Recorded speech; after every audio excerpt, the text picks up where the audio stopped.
Curious. This is a standard family tree, the kind you'd find in any genealogy book. But watch what happens when we introduce time travel. The branches don't just grow outward, they curve back, plugging directly back into the root.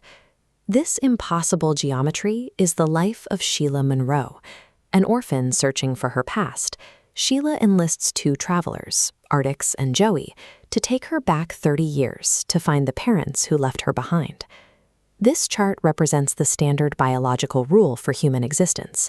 Person A, the father, plus person B, the mother, equals person C, the child, containing a mixture of both parents' genetic data. It's a linear, logical equation, but the mechanics of a closed time loop are about to overwrite these variables. Sheila eventually finds a lead in a rundown 1990s apartment building. She climbs the dark, trash-filled stairwell to find Lester Monroe, the man she believes is her biological father. There is no reunion. In the shadows of that hallway, Lester attacks and brutally assaults Sheila, leaving her broken and alone in the dark. Sheila is rushed to St. Lucifer's Hospital, where she falls into a deep coma. Her search for her family has apparently ended in a sterile hospital ward. This assault is the physical mechanism that locks the timeline into its circular path. While Sheila is unconscious, her friends discover that she is pregnant as a result of the attack. To save the child, Artix moves the embryo into an accelerated temporal field on his ship. Inside this glowing red boundary, biological cells rapidly divide and expand at a rate that defies natural physics. In just a few minutes, the technology compresses 9 months of growth into a single event. The result is a perfectly developed, healthy baby girl. This child now exists in the world weeks before the moment she was even meant to be conceived. Artix initiates a deep genetic scan to verify the newborn's lineage and identify her mother. The scan shows a result that should be biologically impossible.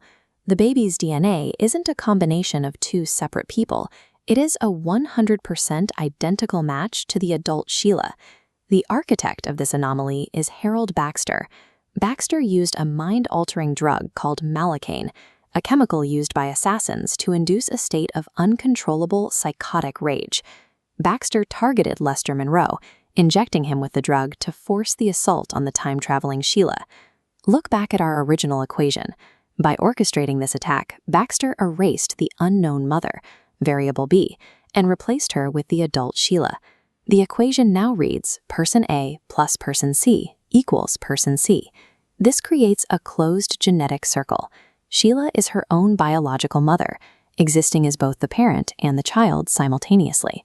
Baxter forced a biological loop where one woman occupies two positions on the family tree, making Sheila the literal architect of her own birth. Faced with the horror of this loop, Joey argues that they must travel back a few days further to stop the assault and prevent Sheila's trauma. But Artix sees the cost. If they stop the attack, the child is never born. If the child is never born, the adult Sheila standing next to them vanishes instantly. To keep Sheila alive, Artix allows Baxter to walk away. He chooses to let the trauma happen, because in this loop, it is the only path to her existence. Every second of Sheila's life is now tethered to the violent event that allowed her to be born. The cycle concludes in violence on a hospital roof. The adult Sheila confronts the deranged Lester Monroe, and in the ensuing chaos, father and daughter kill one another. With the adult Sheila dead, Artix and Joey return the infant to the hospital nursery. They have no choice but to leave her there to fulfill the history they already know. This child will grow up as an orphan, seeking the very travelers who just left her, ensuring the loop never breaks. This is the reality of a predestination paradox.